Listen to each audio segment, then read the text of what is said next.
Hello, thank you for tuning into the Football and Feelings podcast.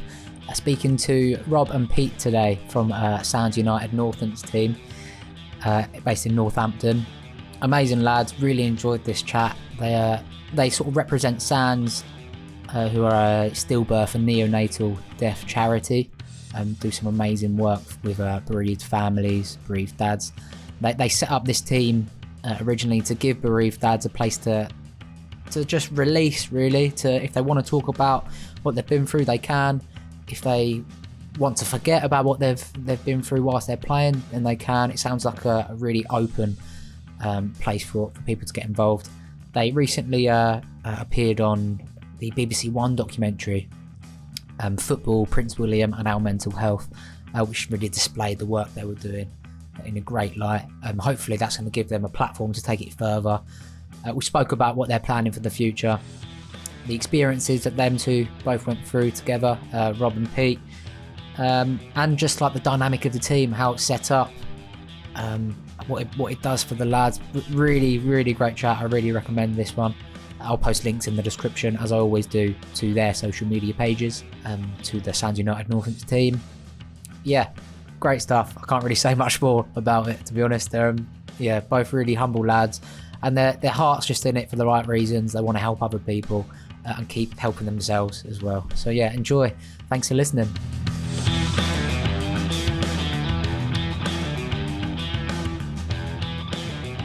Okay, thank you to Peter and Rob from Sands United for joining me on the podcast. We've got Peter in his home office and Rob in his van. How you doing, lads? Morning, yeah, good, thank you. I saw you were back to training. You had your first session back. How did that go? Yeah, I'm just about recovered, I think. Legs are still a bit sore from some of the fitness work that we did. But yeah, no, it was good to be back and seeing the lads, and kicking the ball about and just working a bit on some fitness. What about you, Rob?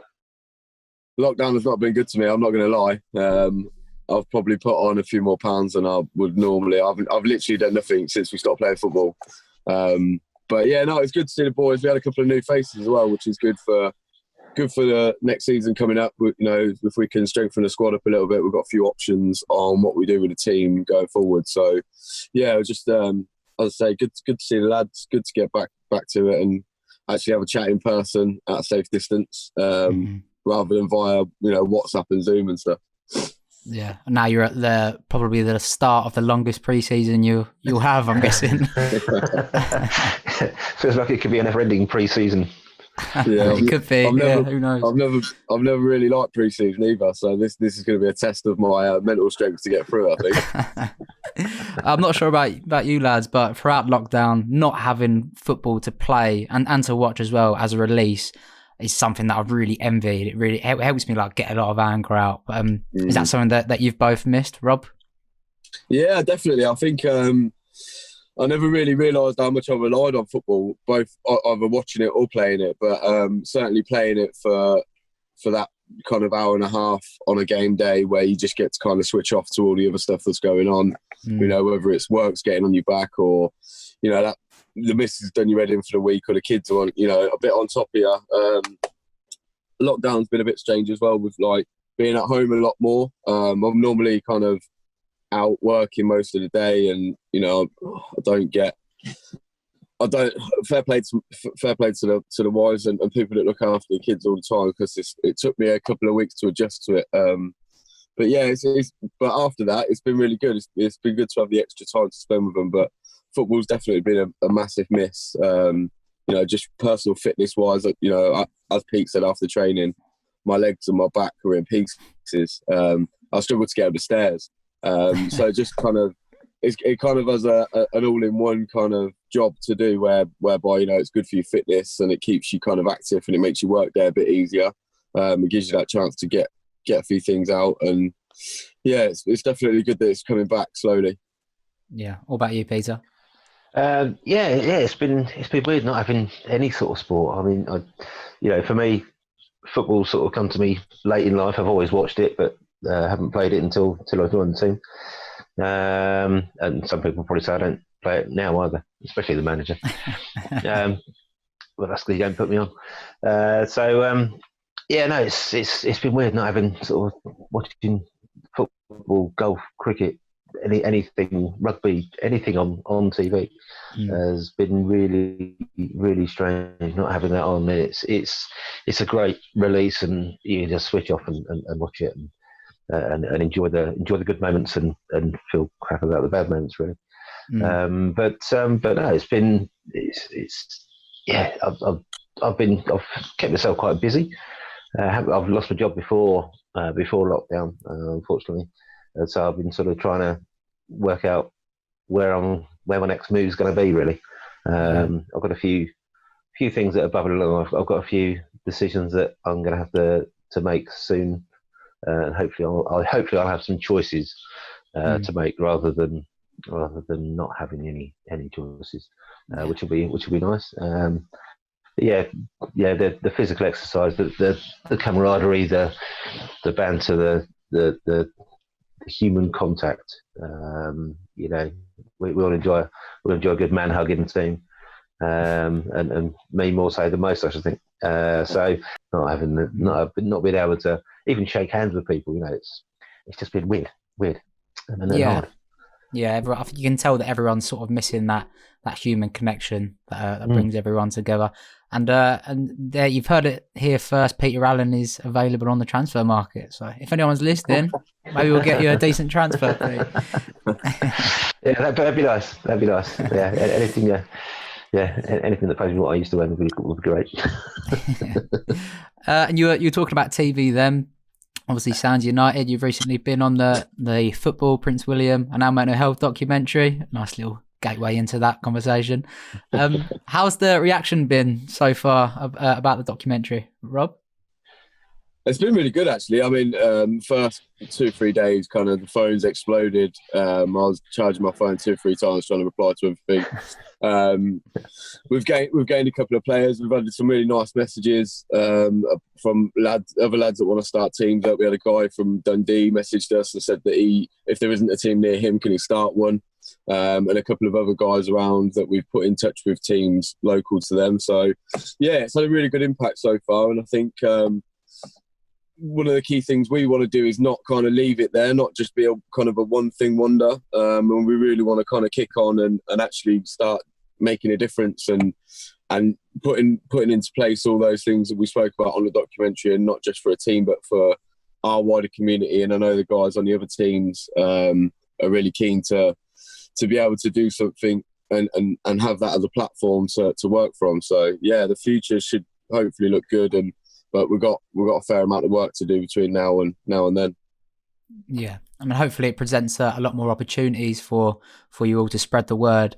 It must be quite satisfying knowing that as you were the first team, the first Sands United team to be made. Now when you're doing like these media appearances, whether it's on like This Morning or the documentary, you're not just representing your Northampton team, you're representing every Sands United team that's based around the UK. Do you take any pride in that, Peter? Oh, massive amount of pride to just be a part of this team and the growth that that has happened over the year and a half, 2 years. It's 2 years now, isn't it? The growth that's happened over the 2 years since the original Sands was formed it's a real proud moment to be a part of it, and to be the sort of chairman of the original Sands United, the founder of Sands United, it's something that it's a real honour for me to be that. And so I represent not just the Northants team, but the rest of the lads, the rest of the teams around the country, and do so with immense pride. Brilliant stuff. Obviously, on the documentary, you met some amazing people, including Prince William and some top players as well. But it's a shame, really, that had to end on Zoom meetings, isn't it? Yeah, gutted. Yeah, but it was not the way it should have ended, is it, Rob? No, we had the guys were planning on a meet up 5-a-side kickabout with all the guys that are taking part in the documentary, and I'd been banging on about nutmegging a Prince for weeks, and then and then yeah, COVID-19 kind of kicked in, and it all kind of went out the window a little bit, which is a real big shame, because it would have been nice to have had a meet up and an ending to the whole thing. But yeah, credit to the guys that were on it. I mean, there's some really powerful stories in there. I know, Jamo's story from down in Wales, and I had the chance to meet Jordan up in Preston at St George's Park when we met Tyrone Mings and Tammy Abraham as well. And yeah, I think the insight into those guys as well, and professionals at elite level, and as Tyrone says on the documentary, no one really considers what goes on with a player, whether they're having a bad day or whether they're having a tough time, in relationships or whatever. They're just judged on that 90 minutes of football. And some of the things the guys were talking about, the way they get around that and the way they deal with it was a real eye-opener. So it's very much a privilege to be able to have those conversations with those kind of people. And a lot of people kind of think, well, they earn all this much money a week and whatever, and life's peachy. But, never a truer saying is money doesn't buy you happiness. And I think talking to the guys in that setting and on the depth that we went to was definitely a testament to, it doesn't matter what your bank balance says, inner happiness can't be bought. And the whole documentary is, as I say, it took nearly a year to film, but it was a massive privilege for us to be anywhere near it. Right at the beginning when we got the first email, I said to the guy, look, even if we only get 2 or 3 minutes as a club, it'll do massive things for us. And then to feature the way we did and as heavily as we did is huge. And it's something that all the other teams, although they weren't physically on it, we all wear the same badge and we all represent the same thing. So all the guys are kind of really proud of the opportunities that we've been given, and we've been very lucky. There's no denying that. There's not a lot of, kind of grassroots level teams that get the access to some of the things we've had. So, yeah, it definitely shows that what we stand for and what we're trying to do is needed, and people support it. And that's very much a thing that we kind of rely on going forward. We want to keep making sure that we keep making a difference, and we, try and get to every kind of man, woman, or child that's experienced the kind of experience we've had, and hopefully we can have a positive impact on their future outlook. So yeah, so it's getting the message out there that there is the support, there is help available, there is and if it's a football thing, there's the playing the football. If it's a child lost, then there's obviously that as well. But for any kind of mental health issues, there's a great support network that is there, ready, available, and waiting for any guys that want to join in. That's it. It's a great incentive that you guys have got, and as well as what the Prince is doing. It is a shame though. I would have liked to have seen what he had in his locker. I reckon he's got a few stepovers in him. I reckon a few Ramonas maybe. Yeah. Well, apparently he's no good in front of goal. Keep him as far away from goal as possible. So. Yeah, not the only one though, is he? No, I'm not very good in front of goal either, but it doesn't stop me trying. Did you both have a favourite part about being in the documentary or watching it? Was there like a standout moment for you? Oh, on the actual the documentary itself that was aired, or throughout the time that we were with them? Both throughout the filming. There's a lot that we wouldn't have seen. Yeah, I mean the meeting with him at the clubhouse, that was an experience that was just great, and to have the opportunity to have I think it was about a 45-50 minute chat with him to talk all things sort of mental health and man and how we can support and how things can be done in going forward, and what needs to happen to encourage men to speak out, and that was just great to be a part of.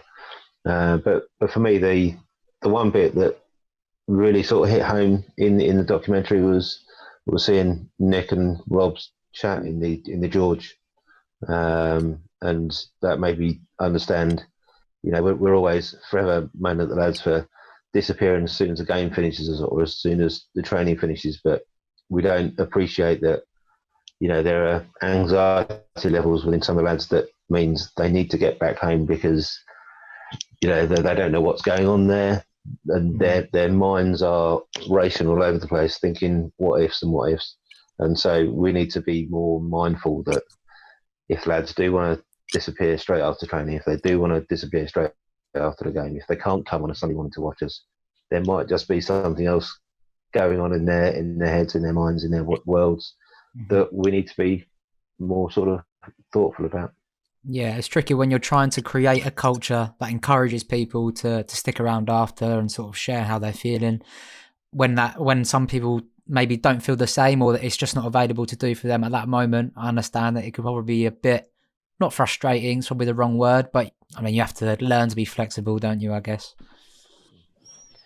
Yeah, absolutely. And so it's, not everybody is able to spend that time away from their home environment, or away from their family, away from their whatever their kids, whatever they're doing.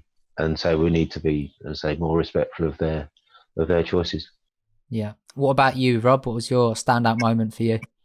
I think, strangely, it's probably the same thing. It's, I've known Nick for quite a while now, since he's been part of the team. And, I know of Nick's story. I know, obviously his family very well, his wife and his kids. And but I never knew what kind of goes on behind the scenes, that level of anxiety that he's got, and the fact that he doesn't even consider himself before anything else, that having that on his mind, constantly racing, something's going to go wrong if I'm not home.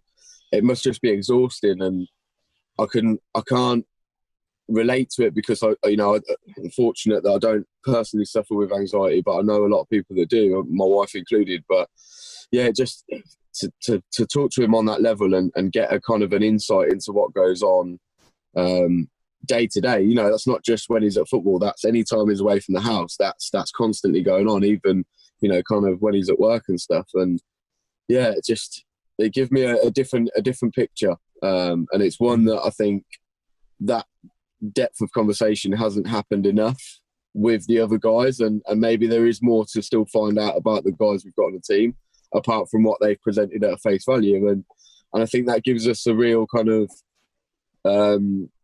a desire to work closer with the guys and obviously get to those conversations and dig a little bit deeper and really kind of try and point people in the direction. I mean, Nick said on the documentary that he's scared of asking for help at a professional level. And I think that there probably is a good few other guys that are at that stage as well. So again, if we can get that conversation going and dig a little bit deeper and support these guys, whatever avenue they want to go down, whether it's professional help or whether it's, a support group or, just having that conversation more regularly, which makes it a lot easier for you. I think, there's definitely a lot of work for us to do, but it's good to know that the guys are receptive to the work and that if the conversation started, they'll engage. So it's just about now kind of starting those conversations and finding the end goal. Yeah. There's no guaranteed method for everyone, is there? Everyone has to find their own way, and it's great that there are all of these options available. One thing about the documentary that I really liked, and the team as well, actually, it really highlights the positives that can eventually come out of such negative situations, but it done so without like undermining those negative situations and taking away the attention that they deserve. So, like, for example, we're seeing, because of what all you lads have been through, we're seeing how important community is and that tribal mentality is. Do you think that is part of the reason that Sands United has helped you lads and others around the country as well?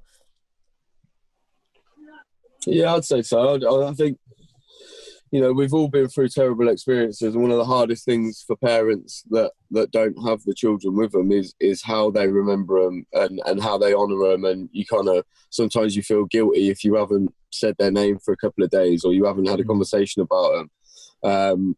Whereas we try to find, our importance is that it is our children. That's the reason we're all there in the first place. As I said in the documentary, and I've said to the guys before, I'd quite happily want to know all of them, just not in the way that I know them. But yeah, we do keep a focus on that, and it helps for us to talk about it. And most of the time, the reason that people don't talk about it is they don't have the option, or it doesn't have the focus. Whereas, our kids' names are on our kits. If it's if it's an anniversary, there's a minute's applause, there's a minute's silence, or you get made captain for that particular game. So we focus very much on the children that we've lost, but at the same time, we all understand each other on a deeper level, whereby it creates its own tribal mentality, because inside our group, we all understand how we feel.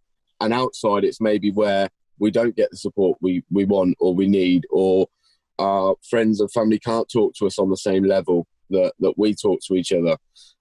So I think the environment's created very much by the ease of being able to share what you're thinking and how you're feeling without any judgment instantaneously, whether it's on WhatsApp or whether one of the guys rings the other, or we meet up at training or a game, and having that available on tap 24/7 is so reliable. And I know that a lot of the guys have used that access to the group a lot, because there's a lot of guys in the group that are at very different stages, and some need more support than others. And thankfully for us, we've managed to create a very good environment whereby if they are struggling, they do reach out and they don't keep it to themselves. So yeah, it's been good to see the whole team from that aspect. And as I say, there's definitely some more to do, but it's good that we've got the foundations built, and now it's just about seeing where we can take it from there.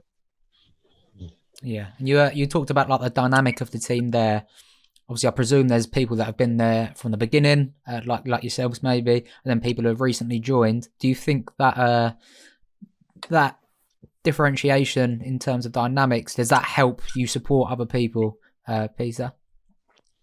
Yeah, I mean, I joined in the December of 18 after being introduced to the team by my neighbour. So I wasn't there right at the start, but so it was tricky at first, sort of knowing the past relationships, past conversations that have taken place, other people's stories, and whenever anybody new comes in, it's like, so everybody else has got to then retell their sort of story again if they want to. So it was sort of difficult to know at first, sort of how much to say, how much not to say, who to speak to, how to speak to them, and getting to know the lads. But once we sort of had a few sessions and a few games, and I got to know them all a lot better, it was became a lot easier to sort of chat with them. I mean, we lost Benjamin in 97, so for us we're a very different place now compared to where some of the lads that have lost in the last year or two. We had another 2 losses in 06 and 08, but again, 12 years ago, a lot of water was passed under the bridge. A lot of other life experiences have come our way since then, and so we've learned to learn how to deal with our emotions when it comes to the child loss. And so with my vast experience compared to some of the lads, being sort of twice as old, if not more than some of them, I'm able to sort of give them a hand and sort of really talk to them about life will get better. There will be brighter days. There will be you will be able to smile again. You will be able to laugh again. You will enjoy better days in the future. Mm-hmm. Before we sort of touch on both of your stories, I'm not sure who's the best person to ask about this. The history of the team. I want to know who started it. It's for you, Rob. Okay, so you started it. You started the team, right?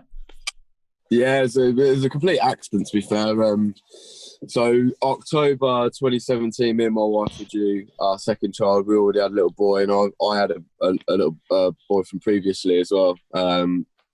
And we'd always kind of had this agreement that once our lad was at school, we'd try again. And we'd got to the stage we were kind of 4 days away from her being due. And my wife hadn't felt a lot of movement on the Sunday night, and we went into kind of hospital and stuff. And yeah, they put us on all the machines and all that kind of stuff, which is stuff that we'd done before, so we hadn't really got any alarm bells about it. But yeah, it was that particular day we found out that she was no longer with us, and then she was born on the Monday morning. And then after that, I played Sunday League for a Sunday, local Sunday League team called Eastern Eagles, and I'd played there for about 2-3 years. But I'd played with most of the lads on the team I'd played with for over 10 years on various different teams. But yeah, I just I stopped socialising, stopped going out. I kind of put my focus on the people in my house and didn't really care too much about the wider world outside. If it was anyone else but the people inside my front door, I weren't really interested. And then and then I got a phone call off my old manager. So that would have been about November, December time, and he said, me and the lads have had this idea about doing a charity football match for the charity and for you guys as a family. What do you think? And I kind of was like, yeah, sounds like a great idea.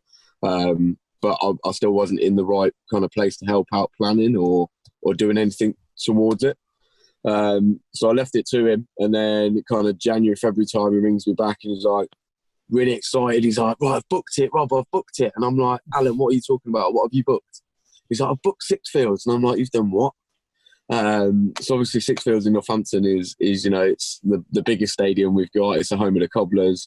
I thought it would just be like a Saturday UCL team ground that we were going to steal for a couple of hours, and he's telling me he's booked the biggest stadium Northampton's got. So I'm like, right, okay, I need to kind of get involved at this point. And then I said to him, so who are we playing? He was like, I don't know.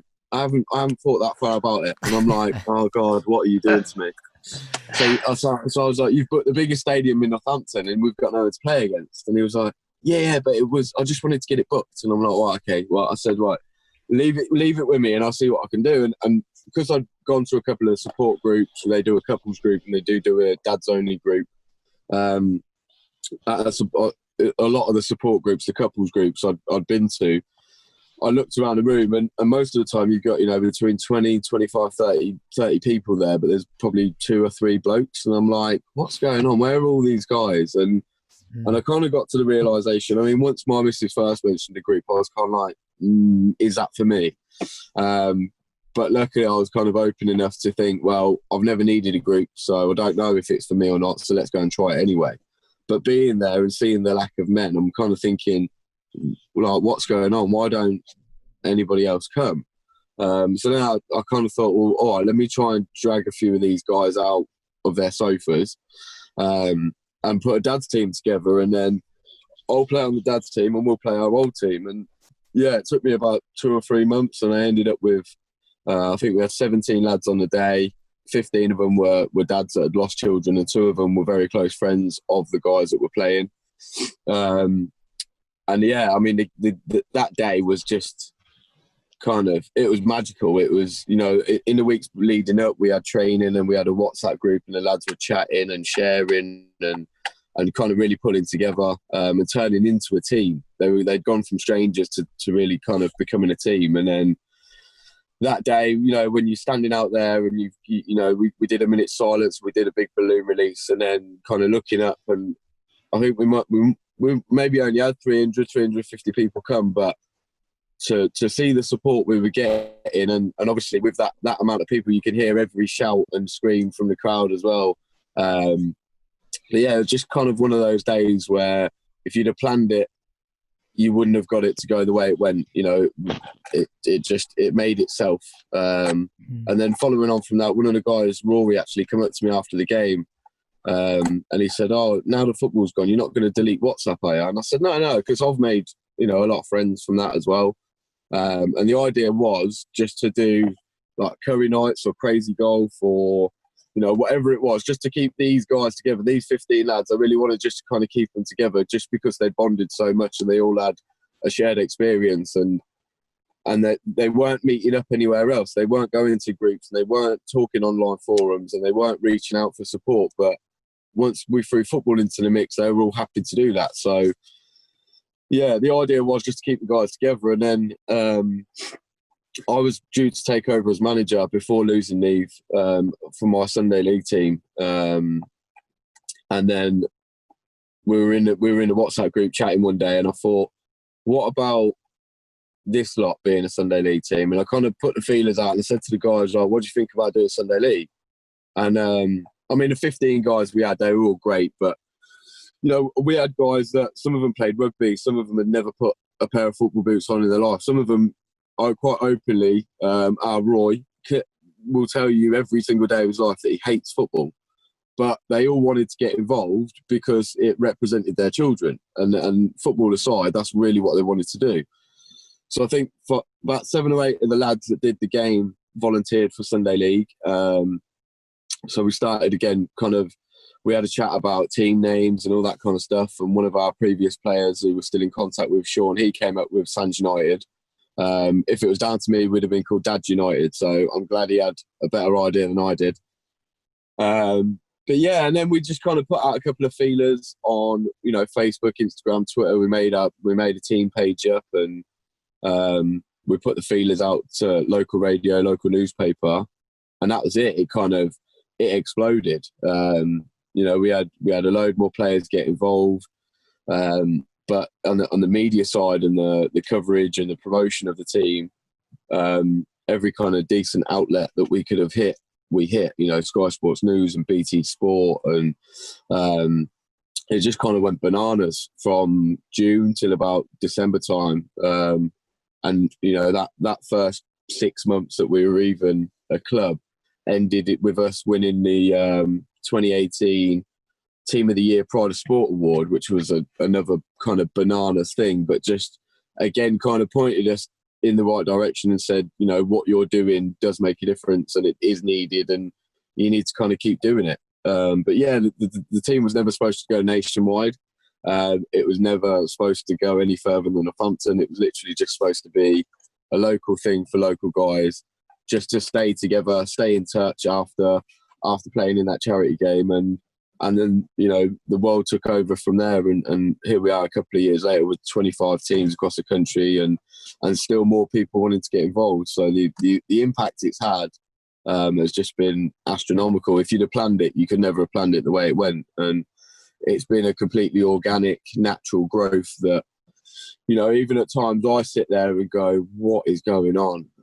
You know, I'm in touch with we've got a WhatsApp group for the other managers from the other teams, and we all kind of help each other out with different scenarios that we've got in our teams and stuff like that. But even sometimes I've sat there like, you know, there's 25, 27, 28 guys in this group, and if each of them has got 10 players, that's, you know, 270 odd men, but most of these guys have got 25, 30 players. So, you know, you're well in excess of 500 people that this kind of crazy one-off idea has affected. And then, yeah, sometimes you have to kind of sit back and just kind of let it sink in a little bit. And it's still, even then, it's hard to kind of get your head around. But yeah, it's been an amazing kind of experience. And I suppose the biggest part of it has been triumph from tragedy. You know, all these guys have now got a purpose, and they've now got something to do that they never had before. And they've got friends and what you would call a family in each team, that, you know, is so important for some of the guys that are really, really struggling. You know, like Pete, although my experience was only a couple of years ago, my role in the team is more on the support side to the guys rather than needing the support. It's probably kind of 70-30. I'm me supporting them rather than needing the support. But yeah, there's guys at different stages, and without what we've got now, I just don't know where they'd be. And we've had a couple of players over the last 2 seasons that have quite openly kind of said to me that had the team not been here, neither would they. And that in itself kind of, again, makes you kind of sit back and look at what you're doing and it to know that that's a reality, and to know that that's a thought process that's going through some of our guys' heads. You know, I couldn't dream of the team not being here for them now. So now it's just about kind of digging the roots as deep as possible and really getting the team and all the other teams kind of really solid for the future, and hopefully they'll be around long after we've hung up our boots.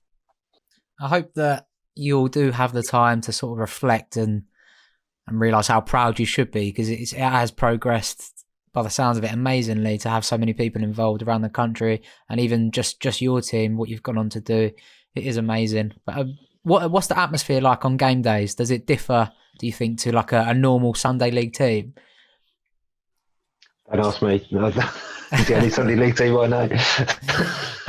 No, I mean, it depends on the game day, I think. If it's an anniversary game, you can tell that particular player and the players kind of closer to that player are in a slightly different headspace. There have been games myself where, you know, if it's an anniversary game, sometimes your emotions take over, and there's a couple of kind of wild moments where you're just not concentrating. Your head's in a different space. You maybe, you know, make a dodgy pass or a late tackle or whatever it is, because you can just sometimes for the first 10, 15 minutes, you can see the guys aren't fully focused on the game because they're still focused on their anniversary. So those games are really tough ones to manage and play in from a personal point of view, and I think from the guys, seeing the guys as well. But most of the time on a game day, it's standard kind of game day mentality. The stereo's on full whack. You've got lads dancing around the changing rooms. You know, we're all singing stupid songs or whatever, taking the mick out of each other's brightly coloured boots or whatever it is. You know, and it's very much, you know, and that gives a lot of people, whether they've been in the team a long time or new to the team, I think, again, that kind of shows that you can enjoy yourself. As Pete was saying, you can enjoy life after loss, and it doesn't have to be a constant struggle of pulling yourself out of bed and doom and gloom. You know, game day rolls around and people are there and they're buzzing to be there because they're with the boys, and, you know, they're representing their kids and they're getting to play football with the children that, you know, unfortunately we won't get to do. So, yeah, game days can be one of two things, but normally they're always a very, very good experience. Whether it's a tough one or not, you still got to kind of get through it. And sometimes the hardest part of an anniversary game is the week or so leading up to it, because your mind starts to race, and you know, you've got all these thoughts and feelings going on. So yeah, having that 90 minutes where you can just kind of switch off, not think about anything else, not worry about anything else, and just kind of play with the boys. Every lad on your shoulder on that game, on that pitch, has been through the same thing. So you feel yourself that every guy behind you is backing you up. So whatever you're going through, they're all kind of there for you. So yeah, it's a good place to be. But yeah, most of the time it's standard football mentality, people chucking socks at each other, taking a mick, or just generally having a laugh. Yeah. The thing is, for me, I can't even pretend to relate or to understand how it must feel when you go through such an awful experience. But at what stage in grieving do you manage to channel that and turn it into something positive? Because sometimes people imagine that to be like a light on moment, or do you think it was a bit more of a process? Yeah, I think it's different for everybody as well. You know, there are some people that manage the grieving process a lot quicker than others, and I think it depends on that person's their mental health state at the time, who they've got to support them, and who they're supporting as well. What do you think, Rob? Yeah, I'd very much say the same thing. You know, there's no book on this. There's no book on grieving. There's no one size fits all mentality or method. And I think, yeah, as Pete said, everybody's different, and sometimes the guys don't even know.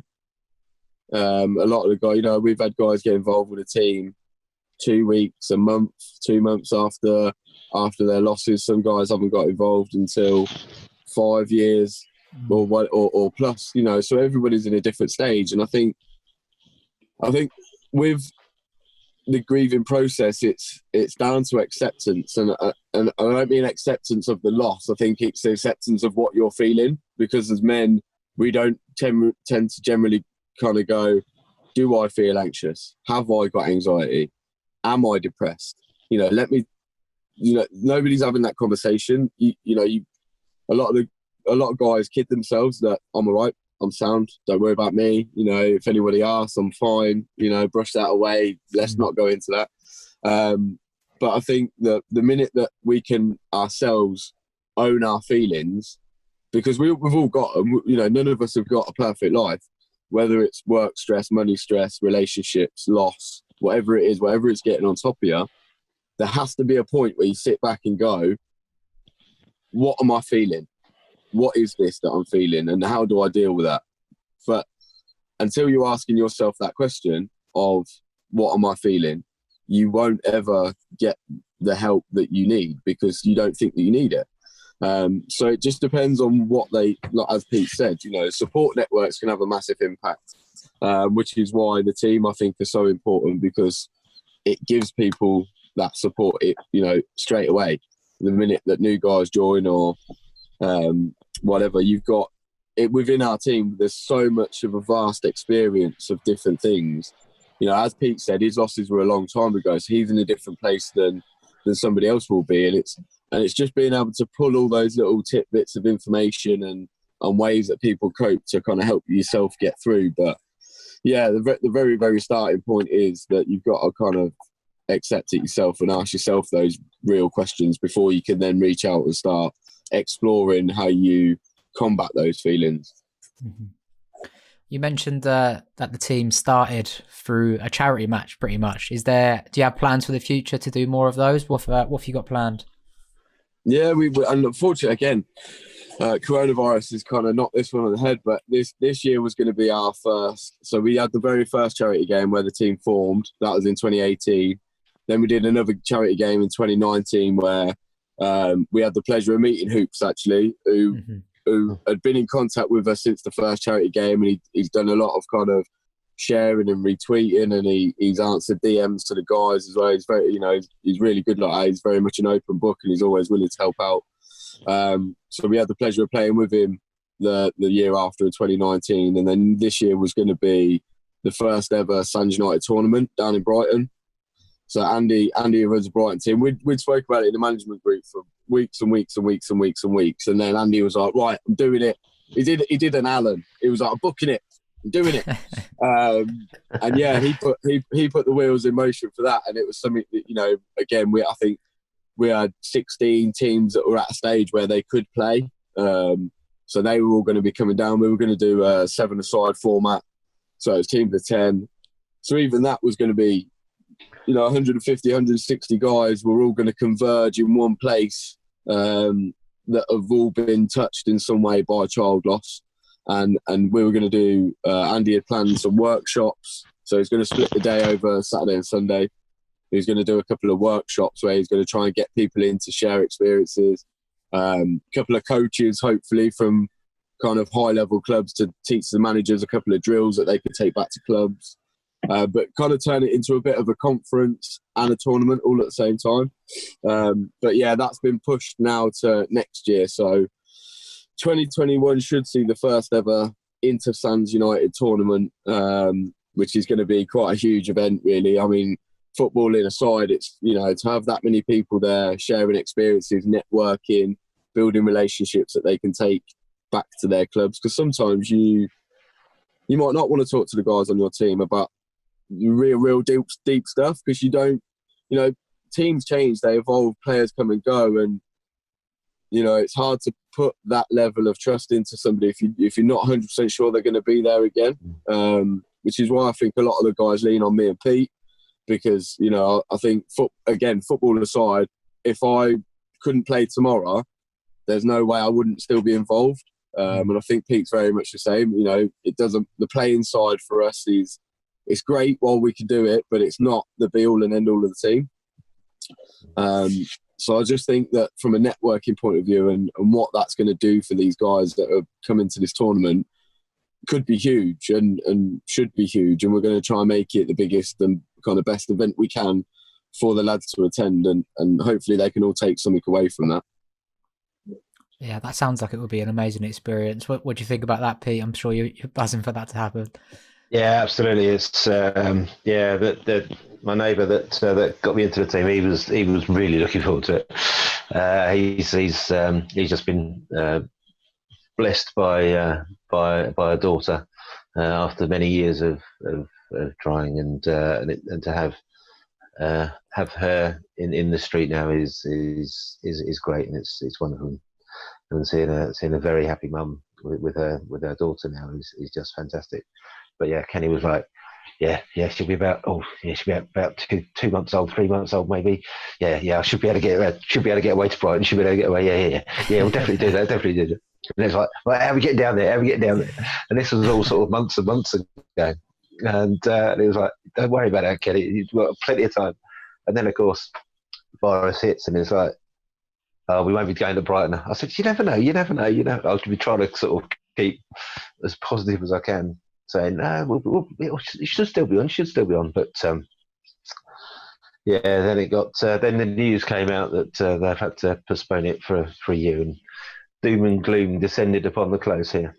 And yeah, the first thing Kenny was like, yeah, give me my money back then. Yeah, so it was desperately disappointing that we weren't able to have the opportunity to have the inaugural Sands tournament, to get loads of guys down there, talking, chatting, listening, helping, supporting, playing football, learning, and all sorts of other things, which would be one more opportunity that a lot of the lads wouldn't have had if it hadn't been for that man there, Mr. Rob Allen. I've never been to Brighton, but it sounds like 2021 might be the year I'll make the visit. Then it'll be great to come down and see what you're all doing there. Do a lot of podcasts. Yeah, I've been thinking about that. I've been thinking about doing some live documenting. I was speaking to Hoops about this actually not too long ago. Yeah, that's a great shout. That's what I was thinking. But yeah, 100%. Thank you both thank you so much for sharing your own experiences and what you're doing with the team as well. I do have 3 sort of quick fire-ish questions to round it off. I've been reliving some emotional moments in the game as a football fan, just because there's been a lack of football to document. So from both of you, a good or a bad moment as a fan or even as a Sunday League player, what is the most emotional moment that you think you've been a part in or you've witnessed? Let's go to you, Pete. Oh, crikey. Actually, the night that Spurs got through to the Champions League final, we had a social night out bowling, and I think there were 3 Spurs fans there, and quite a few Liverpool and Leeds United and stuff, and a few Arsenals, and we finished the bowling. We sat in the bar. I'd taken my iPad to watch the game because I was like, there's no way I'm going to be bowling and not watching it. So I had the iPad on, watching the game. At half time we were, 2-0 down as well. Here we go. And then we were literally sat in the bar just getting ready to go. And we scored, and it was like, and I just sat there in disbelief at the way the game changed and the way that we'd to have all the lads around me, sort of even the non-Spurs fans celebrating with me as well. That's a moment that's going to live long in the memory. But the following game, not so much when we lost to Liverpool. And that was the night of our trophy presentation that year. That wasn't a game to remember. But that semi-final was something special. Amazing. What about you, Rob? I see you failed to mention the fact that you turned your iPad off at one point and then had to get a goal alert on your watch before you turned it back on. But yeah, I think personally, I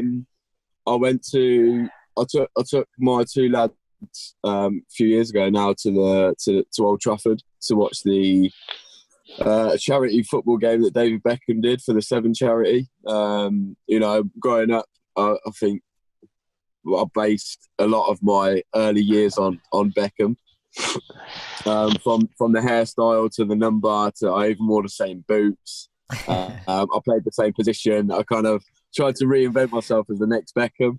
But to actually watch him kind of play properly, and obviously that particular game, he had Brooklyn come on and play next to him as well. It's just that for me to be able to take my boys to watch a player that they had kind of next to no idea who he was, but Now my lad's a bit older. He's kind of got a lot more into football, and I think they've put the Beckham thing on Netflix now, and he sat and watched that. And I said, when it got to the last game, I said, we were at that game, and he was like, was we? He couldn't even remember it. And I had to pull up pictures on my phone. But yeah, I mean, from a personal point of view, to watch him play properly, because my dad's a Liverpool fan, you see. So as a kid, I never got anywhere near Old Trafford. He never took me to any of that. He wouldn't dare go and sit in the United end at Old Trafford. So I didn't have the opportunity to go and see him growing up. So it's good to go and see him as an adult. But I think personally wise, it would be, the kind of the first for the team, first goal. I scored on Neve's anniversary, her first anniversary game that I played in, and it's things like that. But also like the other lads' first goals, and I think John, one of our lads, John, who played for us last season, he scored on his anniversary, and I've never seen a dog pile so big in all my life. It's just the minute it happened, because John will. That was once we caught up with him. Yeah, he went on a mad one, didn't he? But yeah, I mean, John will admit that he's not the most technically gifted player, but he wanted a goal for each of his kids, and it really meant a lot to him. And that first goal that he got, like, all the lads just kind of rushed him, and the ref he let us have 5 minutes, but after that he was like, lads, you need to get off pitch and we need to get the game going again. But yeah, just moments like that whereby the guys are really, really getting something enjoyable out of the team, and myself personally, I think are the moments that I like the most. Amazing. And the last question before we round off, I always ask this question, a bit of positive reflection. Let's go to you first, Pete. What about yourself are you most proud of? Oh. I'm not very good at doing things like this, but the thing that makes me proud is just helping and supporting those that need it. Ever since I was in primary school, and took a guy under my wing that was be quiet, you. Took a guy under my wing that was being bullied back in the late 70s. Ever since then, I've always been one to sort of look out for those that aren't quite able to look out for themselves and help themselves, and I've carried that on throughout my life, and I think that's and hopefully making my parents proud is what makes me proud, and my family, wife, kids. Top drawer. And what about you, Rob? I think Pete undersells himself as well there a little bit, to be fair. He's a very, very big part of what this club does and how it works. And I think the wheels would have fell off a long time ago had he not got involved. But I'll talk to him about that later. I don't know. For me, I don't know, probably the thing that makes me most proud is trying to show my kids that, I try and be a certain person, the kind of person that I didn't have growing up. Someone that they can look up to, someone that if they've got a problem, I'd hate to think like I was never very good at it growing up, because I don't think my parents are of a different generation. My dad's 83 now, so but even when I was younger, he had me at 50. So by the time I'd hit kind of 13, 15, he was in his 60s, and we just didn't have a lot in common. And it made it really hard that he had a set mentality and an attitude that I think that we're now slowly growing out of. But it was very much that toughen up attitude. So I don't think I had the opportunity as much growing up to be able to kind of get things off my chest. And there's something that I definitely want to change now, and something that I hope my kids will look at in the future. And if they ever have got a problem, I'd hate if they went somewhere else. I'd really, I'm trying to build something where they can trust me with anything and they can come to me. So hopefully the pride will come in the future whereby, they can come to me and say, Dad, I've got a problem. Can you help me? Because there's far, far too many people that just are too scared to have that first conversation. So for me, I won't know. I won't be able to be proud of myself until later. But on the flip side to that, in terms of what's happened in the last couple of years, I would like to hope and think that Neve would be proud of what we've done and what we've achieved from something. You know, I firmly believe that her purpose, looking back at it and having gone through kind of the different stages of thoughts and feelings and emotions and stuff, I kind of think that her purpose wasn't to be here, as strange as that sounds, and it was to put me on the path to be able to help if I could, or, you know, build what we've built and meet the people that I've met. So hopefully she's proud of me. But on the flip side to that, I'm going to have to do some work to make sure that the other kids can grow up to be proud of me. So yeah, hopefully I've managed to make my parents proud, but they don't tell you that very often, do they? Either, you know, parents are very, you know, they like to keep you on the knife edge, you know. But yeah, you know, it's one of those. It's very much an ongoing thing, but hopefully it'll all work out in the end. Amazing. Gents, thank you again for joining me on the Football and Feelings podcast. I'll make sure I post the Sands United Northants social media links in the description for everyone to find. Yeah, I think we'll end it there. Thank you again, lads. Thank you very much. Thanks for having us, Liam. Cheers. Yeah, thanks for having us and talking to us, and yeah, so hopefully we can get the message out there and help as many people as we can. That's it. I'll see you next year in Brighton. Yes, absolutely. Yeah. Look forward to it. Keep doing the good work. If you, I'll be listening in now. I've listened to the other one, so I'll be Appreciate pitching it. in, keeping an eye on you. Great But stuff. yeah, if you want to come down to Brighton, just let us know. Get down there. Will do. Bring your boots, Absolutely. though. Bring your boots. Look, all I'm going to say is if you want a world-class CDM or a ball-playing centre-back, you've got him, all right? Well, we Don't need worry about it. both of those. We need both of those. Top stuff. Okay, thank you for listening to the Football and Feelings Cheers, buddy. podcast.